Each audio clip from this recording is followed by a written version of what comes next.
What was the same name of the city that you used to live in in Mexico? I grew up in a little ranch called Picuitaco. That was in Michoacan, and it was about maybe 15 miles south of a bigger city called De La Piedad. Why did you come to the U.S.?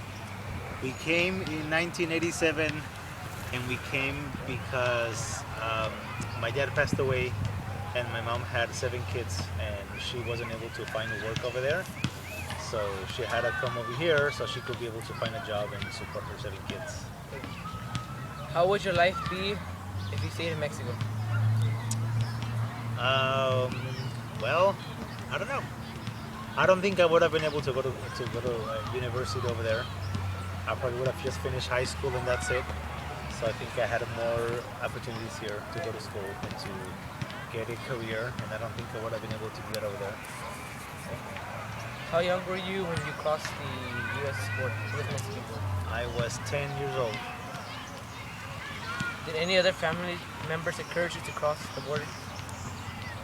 We all crossed over together. My 6 brothers and sisters, my mom and myself.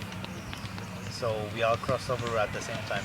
And I mean, we were really little, so I don't think we really had a choice. I mean, my mom said we were gonna come across, and so we just came across.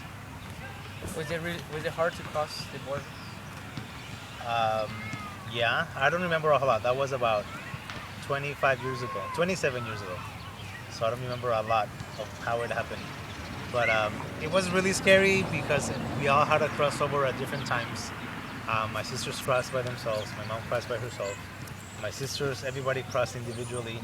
So it was scary for me because I don't know I didn't know where anybody was. When I crossed over, I was in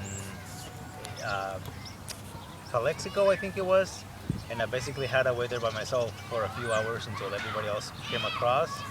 And I remember feeling really scared because I didn't know if they were gonna make it across or not, and I thought I was lost, and I didn't know. I mean, it was scary. Did you use a coyote to cross? Yeah, I did. We all did.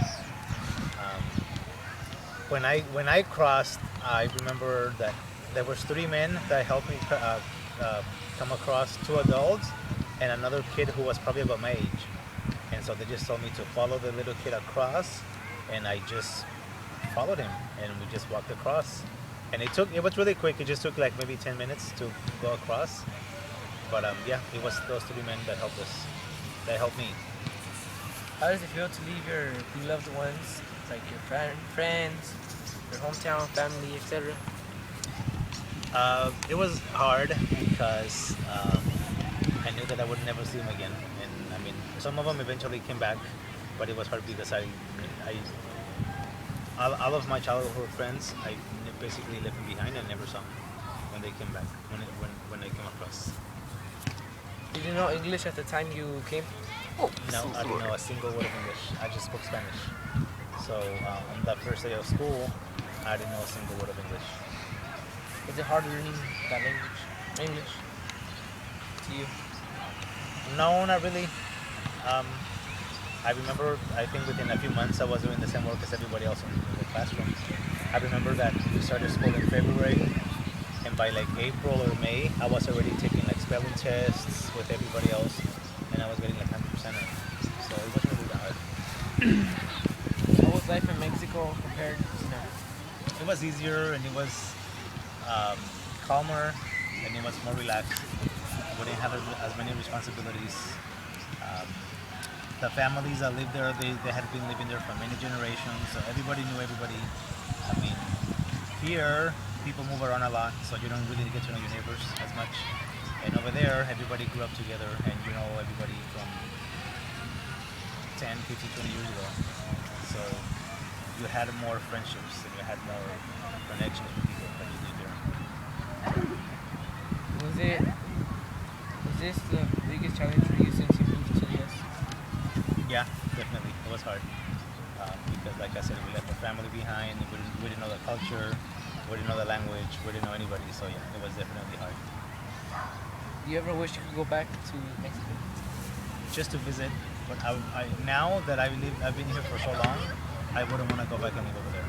I think I've made my life here, and I love this country, and I would want to go back, but just to visit, but not to live.